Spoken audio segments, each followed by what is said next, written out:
Homeopathic medicine is widely used across the world, and many people, including homeopathic doctors and patients, will energetically attest to its efficacy. However, as I will argue here, the theoretical basis for homeopathy is unjustified nonsense, and the scientific evidence overall makes clear that there is no good reason to believe that homeopathy is effective. After making my case, I'll finish by taking a look at some counter-arguments made against my position by defenders of homeopathy to see if they withstand scrutiny. Let's start off by providing some background information about what homeopathy is and how it allegedly works. As Wikipedia writes, quote, "Homeopathy is a system of alternative medicine developed in 1796 by Samuel Hahnemann, based on his doctrine of like cures like, a claim that a substance that causes the symptoms of a disease in healthy people would cure similar symptoms in sick people," end quote. And as we read on homeopathyschool.com, quote, "The principle of like cures like can be looked at in several ways.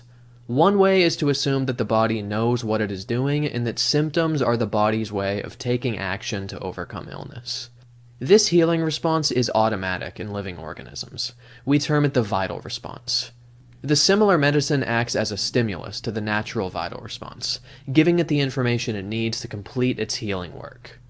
Before the medicines are decided upon, their curative powers are discovered by testing them out on healthy human subjects and carefully noting emotional, mental, and physical changes. This is termed approving. Homeopathy treats all your symptoms at all levels of your being, spiritual, emotional, mental, and physical, and finds the like cures like match for them," end quote.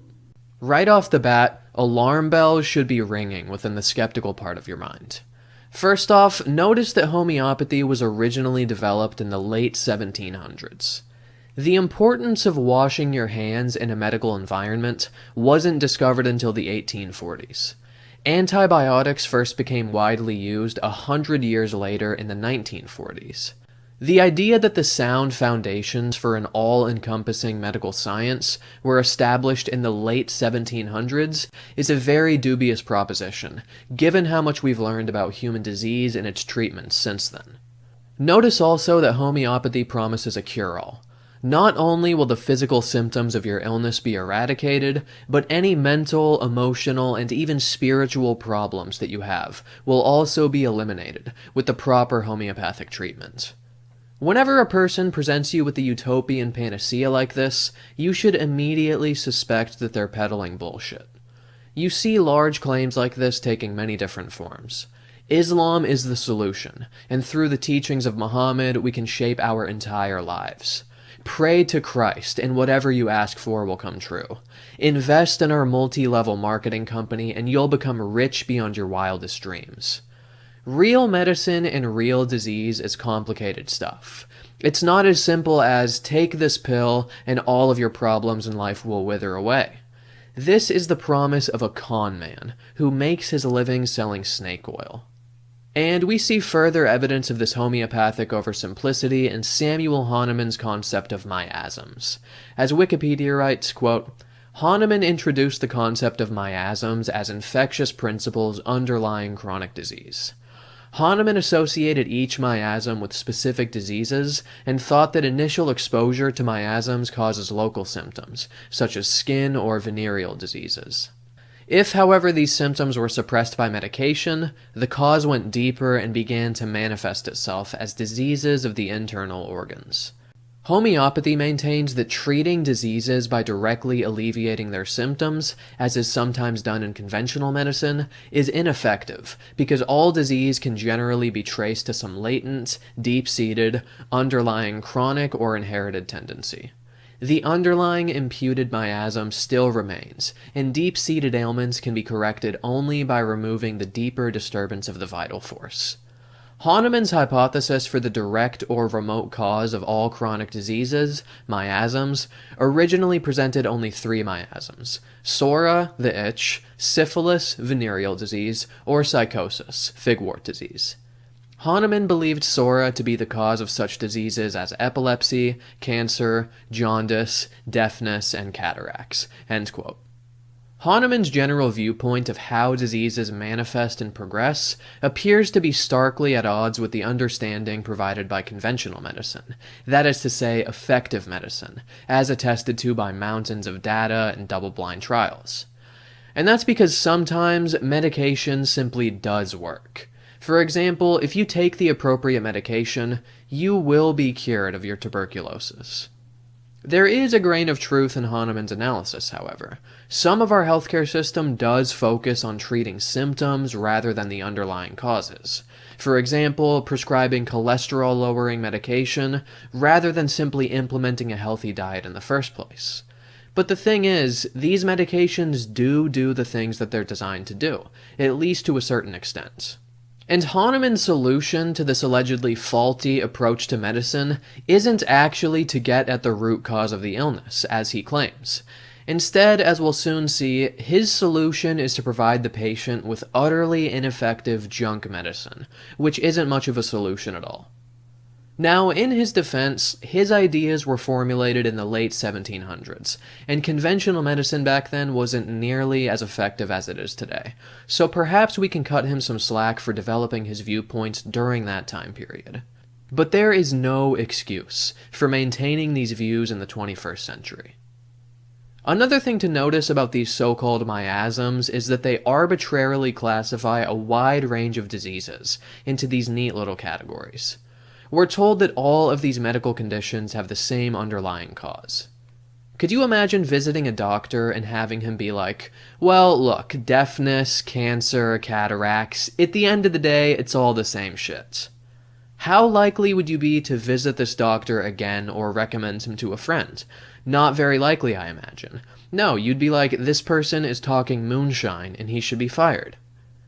Cataracts are caused by the clouding of the lens within the eye. Cancer is caused by cell replication gone haywire. Deafness can be caused by inner ear damage, nerve damage, or genetic defects. To group such a wide assortment of medical conditions under the same causal umbrella requires the most extreme ignorance of how these conditions actually develop. And I should also add, returning to that homeopathyschool.com quote, that any system of medicine that takes for granted the existence of a literal spirit or soul is a system of medicine that should be distrusted, because anybody who's closely studied the brain can tell you that certain regions of the brain are responsible for certain aspects of our cognition. Damaging these regions produces the predictable cognitive defects, and thus there's no reason to believe that our conscious experience is anything more than the product of our brain. It's a telltale sign that an alleged treatment is completely ineffective if the person trying to sell it to you promises spiritual healing. This is what the televangelist tells you when he tries to sell you a vial of water from Lourdes.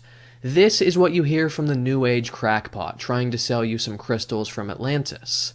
You're never going to hear this kind of talk from a respectable, legitimate practitioner of medicine, even if they do have deeply held religious beliefs. Something else to note about this idea of miasms is that it appears to be completely unfalsifiable. As we read on homeopathytraining.co.uk, quote, a miasm rarely has physical symptoms, or at least not symptoms an allopathic doctor would diagnose, and so is never acknowledged and therefore treated, end quote. If it has no physical symptoms, how can you even consistently, reliably detect it? And how can you disprove the existence of something that doesn't manifest in any physical way? If there's no test we could subject this idea to potentially prove it false, then this idea is flatly unscientific and shouldn't even be taken seriously, because unfalsifiability is the trademark of a bad hypothesis. Another thing to notice about miasms is how uselessly vague their alleged consequences are. As homeopathy training writes, quote, a miasm is an underlying disease pattern which, when awakened in the body energy system, can imbalance the mind and emotions, contribute to physical disease, and misdirect one's life path. Miasms live in the space between the two worlds of energy and matter, and their far-reaching tendrils influence our thoughts, our intentions, our life choices, and the physical way in which we tell the stories of our lives, end quote. Compare this obscure language to what you would hear from a doctor if you asked him about the symptoms of strep throat. He wouldn't tap dance around the question and give you answers like, well, it can cause a general imbalance. It can influence your behavior. No, he would give you a straightforward list of symptoms. Pain while swallowing, fever, swollen lymph nodes, and so forth. And miasms live in the space between the two worlds of energy and matter. How have you determined this? What instruments have you used to measure and confirm this? And how do you reliably distinguish between imbalances of the mind and emotions caused by miasms and those caused by other factors? For that matter, how do you even quantify some of these consequences? What metric do you use to determine if one's life path has been misdirected?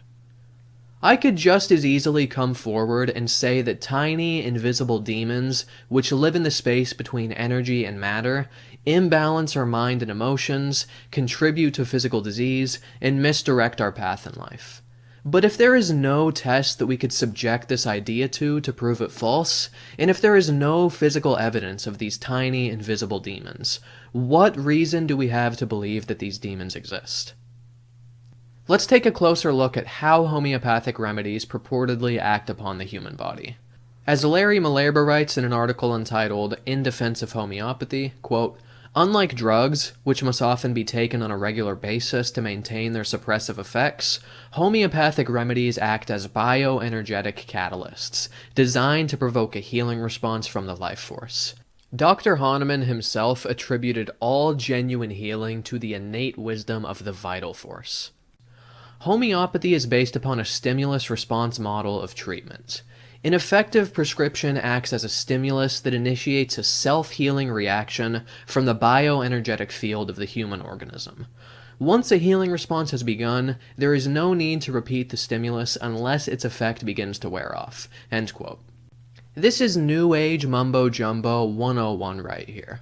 Bioenergetic catalyst, bioenergetic field, life force, vital force. What is this, a fucking Star Wars movie or something? These are all terms that sound semi-scientific and somewhat intimidating, but they're really just empty words that have no relation to reality. These phrases are exactly the kind of thing you'd expect to read on the random Deepak Chopra quote generator, which describes itself as follows, quote, "It has been said by some that the thoughts and tweets of Deepak Chopra are indistinguishable from a set of profound-sounding words put together in a random order, particularly the tweets tagged with hashtag cosmic consciousness." This site aims to test that claim. Each quote is generated from a list of words that can be found in Deepak Chopra's Twitter stream, randomly stuck together in a sentence. End quote. Your desire comprehends total force fields. The unexplainable drives the flow of facts. Bioenergetic catalysts provoke a healing response from the life force. It fits right in. Malerba goes on to chastise critics of homeopathy by writing the following, quote, "Those who insist that homeopathic medicines are placebos because there is nothing there make the mistake of applying a biochemical model to a bioenergetic therapy. They simply do not know what they are talking about. The great irony is that most diagnostic imaging is energy-based. MRIs, CT scans, ultrasound testing, and thermography all involve energetics." End quote. There are two key differences, however, between homeopathy and these diagnostic imaging tools. Number one, there's abundant evidence that these tools are actually effective, and number two, clear mechanisms explain how these tools work. For example, in the case of MRIs, we read the following on livescience.com. Quote, "Water molecules contain hydrogen nuclei, protons, which become aligned in a magnetic field. An MRI scanner applies a very strong magnetic field which aligns the proton spins. The scanner also produces a radio frequency currents that creates a varying magnetic field. The protons absorb the energy from the magnetic field and flip their spins. When the field is turned off, the protons gradually return to their normal spin, a process called precession. The return process produces a radio signal that can be measured by receivers in the scanner and made into an image. Protons in different body tissues return to their normal spins at different rates, so the scanner can distinguish among various types of tissue. The scanner settings can be adjusted to produce contrasts between different body tissues. Additional magnetic fields are used to produce three-dimensional images that may be viewed from different angles." End quote. What is the precise mechanism that explains how homeopathy allegedly works? Not even Larry Malerba, in his valiant and foolhardy defense of homeopathy, has a good answer for you, because as he concedes in his article, quote, "The mechanism of action of homeopathy is as of yet undetermined," end quote. Critics of homeopathy, according to him, simply do not know what they are talking about. But as his own words reveal, clearly he doesn't know what he's talking about either. As we read on Wikipedia, explanations for the mechanism of homeopathy abound. Quote, "Abstract concepts within theoretical physics have been invoked to suggest explanations of how or why preparations might work, including quantum entanglement, quantum non-locality, the theory of relativity, and chaos theory." End quote. None of these explanations strike me as anything more than taking complex, esoteric ideas in physics and misapplying them to human health and junk medicine. And you have to do more than just present some tantalizing explanation. First, you have to demonstrate that there is some actual phenomenon that's taking place, and then you have to prove that your proposed mechanism actually explains what's going on. In both cases, this is something that proponents of homeopathy have utterly failed to do. Yet for some reason, this doesn't stop them from using language like bioenergetic fields and life force when discussing homeopathy. As James Randi once wrote, quote, "Until we taste the cake, we cannot discuss the flavor." End quote. Another component of homeopathy worth taking a close look at is the preparation of homeopathic remedies.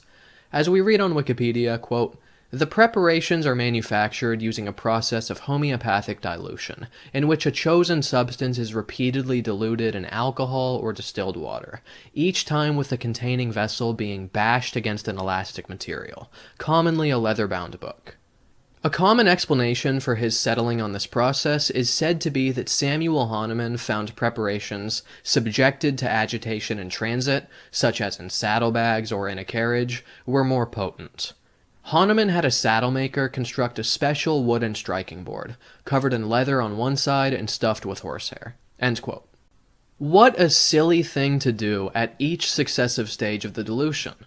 Could you imagine something analogous where, at the Pfizer manufacturing plants, every time they finished mixing up a batch of drugs, they banged on a gigantic gong, or gathered in a circle and uttered in unison some kind of incantation, believing this to have an effect on the quality of the final product? This is superstition in its purest and most ludicrous form, and it shows just what kind of an irrational thinker the founder of homeopathy truly was.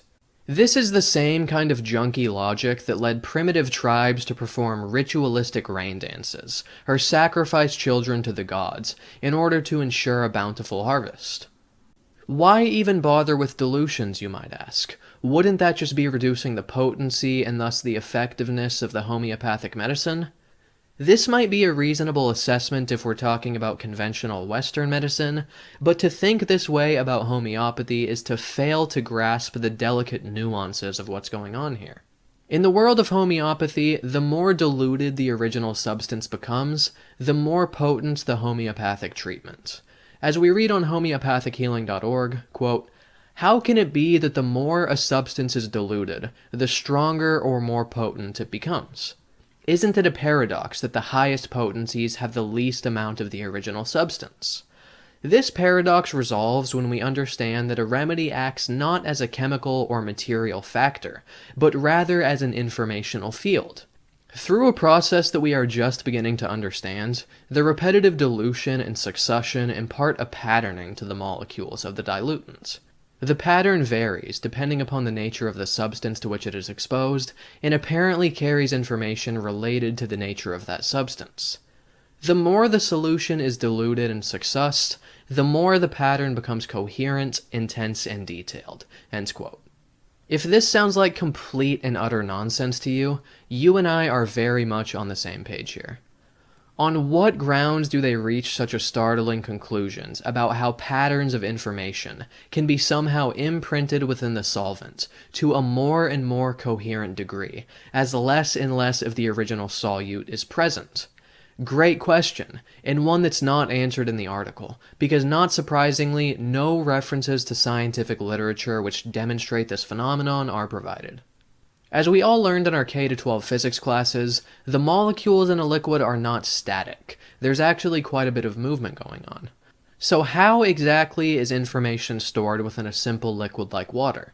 Wouldn't that mean that the movement of the molecules would have to stop so that the molecules could remain arranged in a particular way?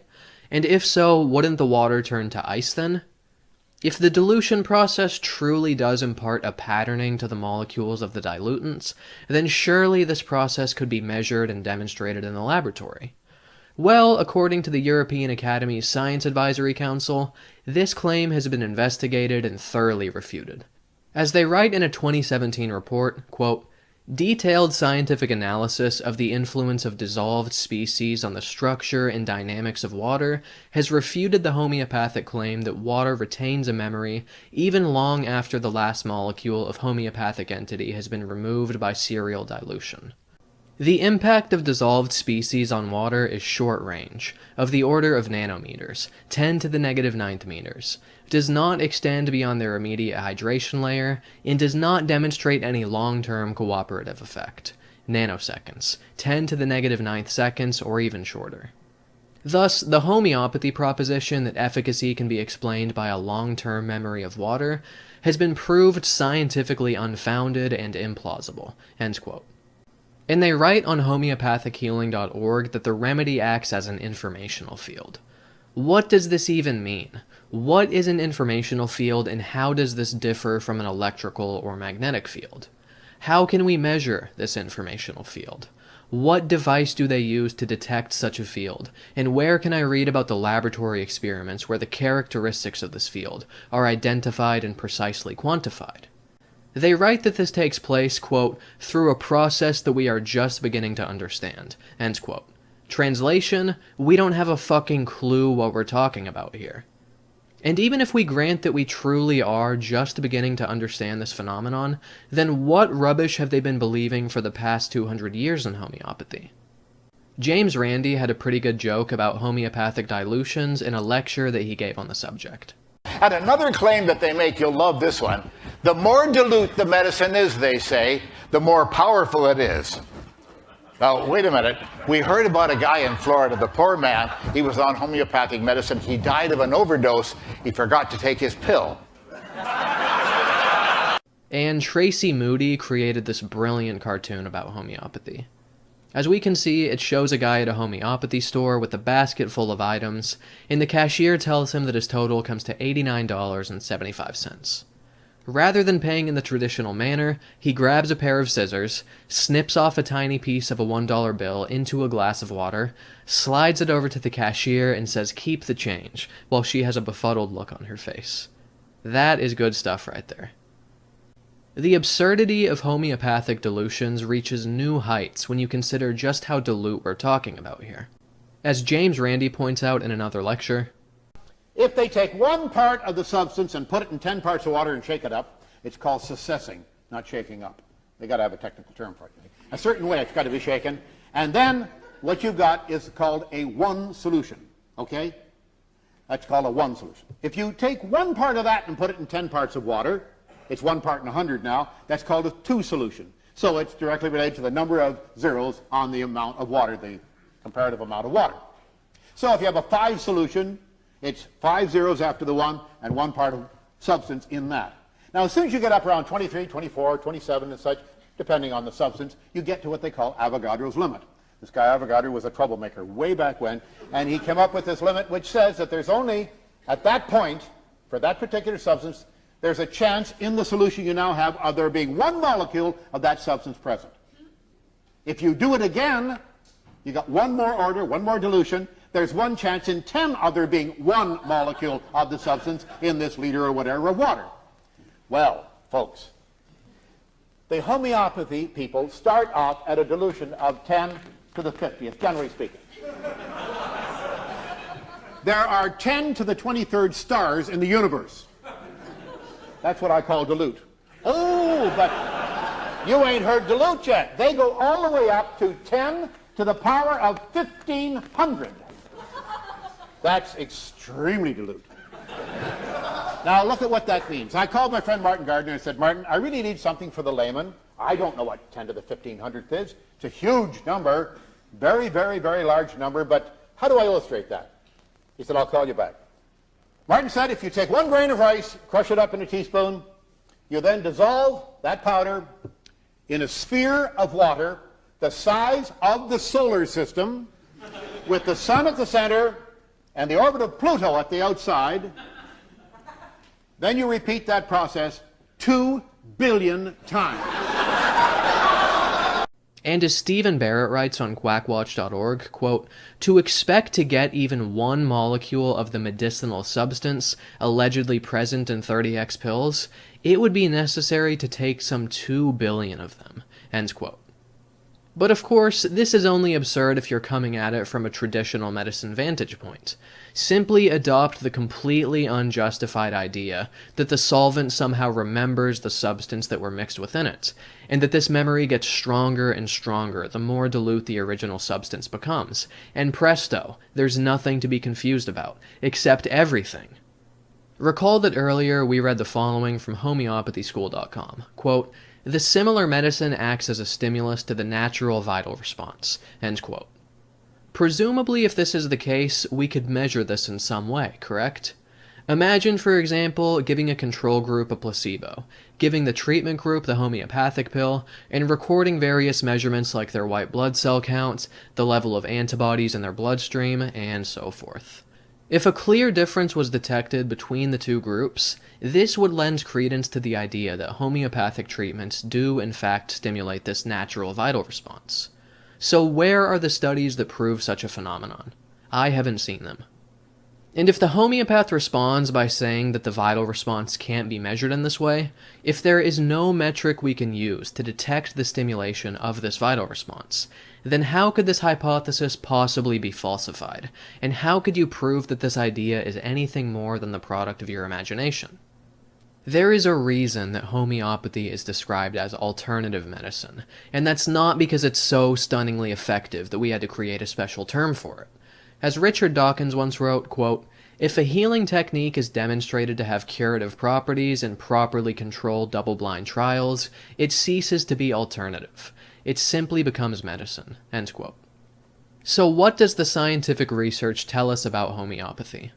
As I've made clear in the preceding analysis, the theoretical underpinnings of homeopathy appear to be pure hogwash, but it is possible that the homeopaths are correct, that something mysterious is going on here that we don't yet understand, so it's worth taking a look at the research on the subject. Rather than examining individual studies, we're going to consult some systematic reviews and meta-analyses, which basically consider what consensus can be reached on a particular subject from a large number of studies. One such meta-analysis was published in April 2000 in the European Journal of Clinical Pharmacology. As we read in its concluding section, quote, there is some evidence that homeopathic treatments are more effective than placebo. However, the strength of this evidence is low because of the low methodological quality of the trials. Studies of high methodological quality were more likely to be negative than the lower quality studies, end quote. Another systematic review of the subject, published in 2017 by Robert Matthey et al., reached a very similar conclusion. As they write, quote, 48 different clinical conditions were represented in 75 eligible, randomized controlled trials. 49 trials were classified as high risk of bias, and 23 as uncertain risk of bias. The remaining 3 clinically heterogeneous trials displayed sufficiently low risk of bias to be designated reliable evidence. The 3 trials with reliable evidence yielded a non-significant pooled standardized mean difference, end quote. That is to say, there was no significant difference between the control groups and the homeopathic treatment groups in these 3 trials. Another publication conducted a systematic review of systematic reviews of homeopathy. Incredible, I know. How long until we can read the results of systematic reviews of these systematic reviews of systematic reviews? As we read in a 2002 publication of the British Journal of Clinical Pharmacology, quote, electronic databases were searched for systematic reviews/meta-analyses on the subject. 17 articles fulfilled the inclusion-exclusion criteria. 6 of them related to reanalysis of one landmark meta-analysis. Collectively, they implied that the overall positive result of this meta-analysis is not supported by a critical analysis of the data. 11 independent systematic reviews were located. Collectively, they failed to provide strong evidence in favor of homeopathy. In particular, there was no condition which responds convincingly better to homeopathic treatment than to placebo or other control interventions. Similarly, there was no homeopathic remedy that was demonstrated to yield clinical effects that are convincingly different from placebo.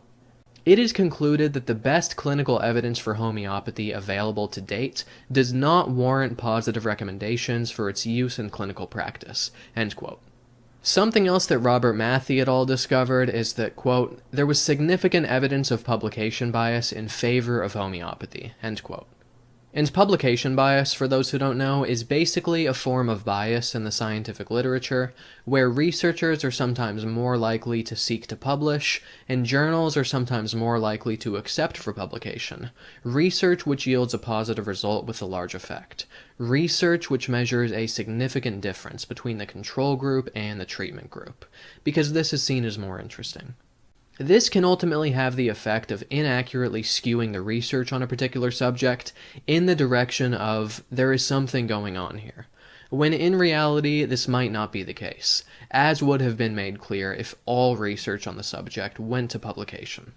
That said, when you take a look at the studies on the subject collectively, and when you take into consideration the soundness of each study's research methodology, there does not appear to be convincing evidence that homeopathy is an effective treatment, regardless of what advocates of homeopathy will tell you when they cherry-pick individual studies, as opposed to taking a broad look at the research. Despite the laughable pile of absurdities that makes up the theoretical foundation of homeopathy, and despite the absence of convincing scientific evidence that homeopathy is effective, usage of homeopathy is shockingly prevalent around the world. As we read in the American Journal of Public Health in 2016, quote, "among U.S. adults, 2.1% used homeopathy within the past 12 months, end quote. And as Wikipedia writes, quote, "by 2007, in the United States, $3.1 billion were spent on homeopathic medicine," end quote. Things are much worse elsewhere in the world. As the Homeopathy Research Institute writes, quote, "worldwide, over 200 million people use homeopathy on a regular basis. 10% of people in the UK use homeopathy, an estimated 6 million people. 100 million EU citizens, some 29% of the EU's population, use homeopathic medicines in their day-to-day healthcare. India leads in terms of number of people using homeopathy, with 100 million people depending solely on homeopathy for their medical care." End quote. Homeopathy is not just a harmless delusion. These are billions of dollars being squandered on junk medicine, and these are tens of thousands of homeopaths dedicating their lives to this pseudoscience, when they could instead be doing something to actually make the world a better place. If even a fraction of this money was spent on medical research, what new treatments, what new drugs, what new cures could have been discovered? There is a real opportunity cost here, and this entire industry is responsible for the misusing of an enormous amount of time, energy, and financial resources. Not only that, but people are harmed in a much more direct way than this when they forego conventional treatment and instead turn to homeopathy. What'sTheHarm.net provides the following examples. Quote, "a physician/homeopath advised Janeza Podgorsic to use homeopathic preventatives for malaria prior to a trip to Africa. After he returned with the disease, she continued to treat him with homeopathy. He died. Her license was revoked and she got 2 years probation. Gloria Thomas was diagnosed with eczema at 4 months. Her father, who taught and practiced homeopathy, treated her using that instead. She died of sepsis caused by broken skin due to her eczema. The mother refused antibiotics for the baby's ear infection, preferring homeopathic advice. The baby grew more ill and was eventually hospitalized with meningitis. The baby died." End quote. At this point, it's worth considering when governments and regulation should step in to put a stop to such nonsense. If it's clear that homeopathy is junk medicine, should we as a society allow it to be sold and prescribed as if it's an effective treatment? If I just started selling inert sugar pills that promise to treat your allergies, your back pain, and so forth, would I not be rightly accused of defrauding the public? And since homeopathic pills are indistinguishable from placebos, at the molecular level and as the scientific research shows, what is the difference? Practitioners of homeopathy might believe that their treatments are effective, but this is no more an argument in favor of their sale than would be the heartfelt belief that a completely ineffective seatbelt would prevent you from being launched out of your windshield in a head-on collision. There should obviously be some sort of testing and standards that purported medical treatments are subjected to before they're allowed to be sold to the public as an effective treatment, and I can't imagine a world where it's reasonable for homeopathy to meet these criteria. It's not all bad news, however. There has been a small victory on this front in recent years. As Slate reported in 2016, quote, "Yesterday, the FTC announced its enforcement policy statement about homeopathic product labeling. The rules require packaging to effectively communicate two key disclaimers. There is no scientific evidence that the product works. The product's claims are based only on theories of homeopathy from the 1700s that are not accepted by most modern medical experts." End quote. The author of this article, Alan Levinovitz, notes that this might ironically backfire, because if the people who purchase homeopathic products view science and conventional medicine with skepticism, this might not deter them from making the final purchase. Indeed, it's conceivable that some people might even view this as a point in favor of homeopathy. That said, with the exception of some anti-scientific, naturopathic kooks, I think the vast majority of people, if they were made aware that there's no scientific evidence favoring a treatment, would not waste their money on it, making this a step in the right direction. Let's finish up by taking a look at some of the counter-arguments leveled against my position by defenders of homeopathy, to see if they stand up to scrutiny. In his article entitled In Defense of Homeopathy, Larry Malerba writes the following, quote, "Despite relentless criticism from skeptics and fundamentalists, homeopathy has withstood the test of time. Given so much organized resistance from the mainstream, one would think that if homeopathy were much ado about nothing, it would not have endured. It would have withered on the vine a long time ago, and yet it has persisted." End quote. What kind of a silly point is this?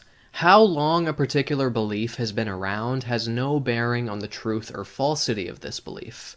We could imagine somebody 500 years ago saying, "Look, people have believed for hundreds of years that the earth is flat. This belief has withstood the test of time." We could also imagine that some new scientific discovery is made right now at this very second.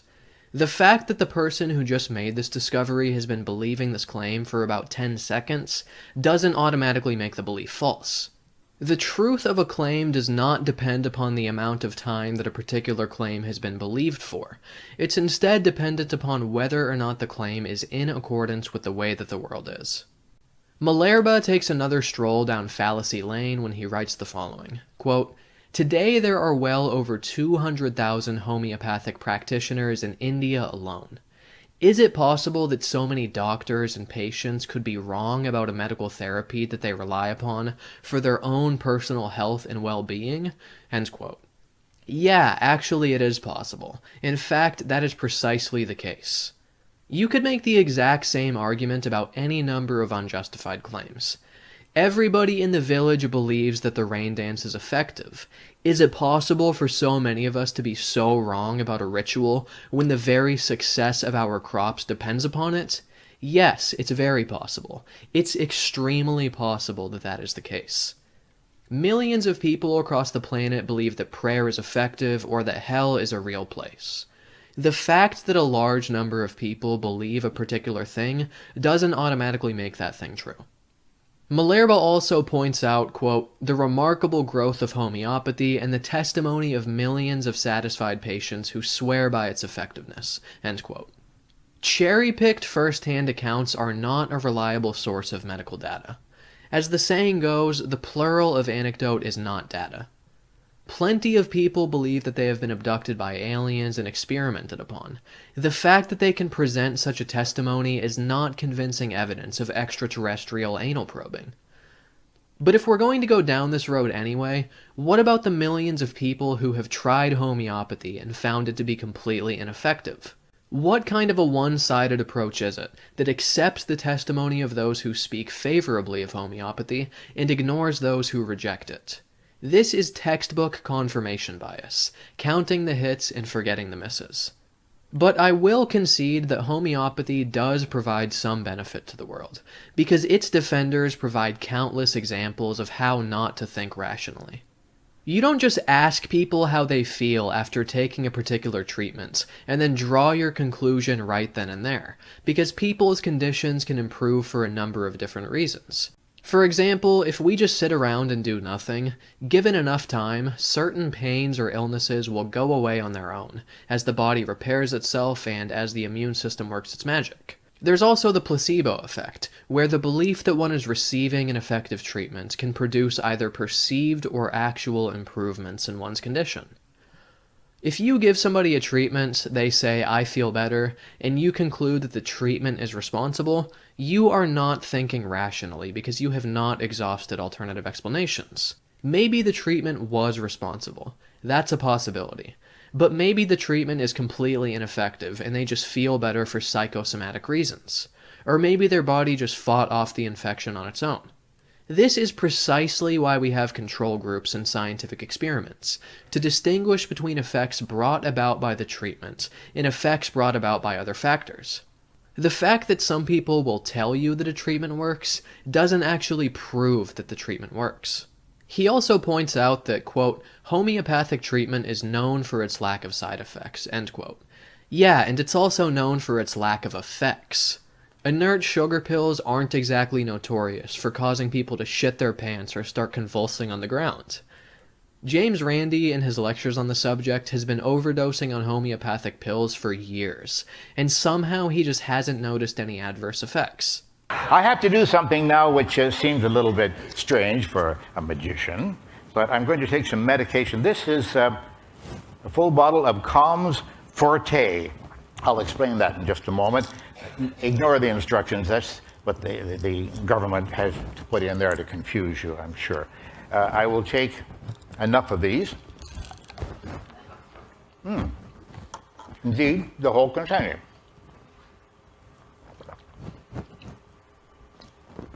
"32 caplets of Calms Forte." And that's what this is. This is Calms Forte, 32 caplets of sleeping pills. I forgot to tell you that. I just ingested 6.5 days worth of sleeping pills. 6.5 days, that certainly is a fatal dose. It says right on the back here, in case of overdose, contact your poison control center immediately, and it gives an 800 number. Keep your seats, it's going to be okay. I don't really need it. Because I've been doing this stunt for audiences all over the world for the last 8 or 10 years, taking fatal doses of homeopathic sleeping pills. Why don't they affect me? Malherbe goes on to write that, quote, the worst offenders are the ones who call themselves scientific skeptics. Although they claim to speak for science, their willful refusal to consider the facts exposes them as anti-scientific defenders of scientistic dogma. Their pathological disbelief in all things holistic and unconventional is a violation of the open-minded spirit of genuine scientific inquiry, end quote. He gets it completely wrong here. We're not just blindly disbelieving as a default position. We're not refusing to consider the facts. We've examined the facts and concluded that they do not support the idea that homeopathy is an effective treatment. We're disbelieving because the philosophical underpinnings of homeopathy are ridiculous, and the scientific evidence does not support its efficacy. If the evidence unequivocally demonstrated that homeopathy is a very effective treatment, why would we deny this? Why would we not be racing to the nearest homeopath to cure us of our every illness and defect? I am open to evidence and I am open to a revision in my beliefs. As the saying goes, keep an open mind, just not so open that your brains fall out. Thank you all for listening, everybody. If you find my work valuable and would like to see more of it, and you happen to have at least $1 per month to spare, which, being realistic, I'm sure almost all of you do, please become a financial supporter on Patreon. I've been told that supporting me on Patreon creates a powerful informational field, which will relieve you of any and all miasms that you're currently burdened with. So for that reason alone, you should become a supporter. You can also follow me on Twitter or Google+. That's all I've got for now. Thank you once again for listening, and until next time, take care.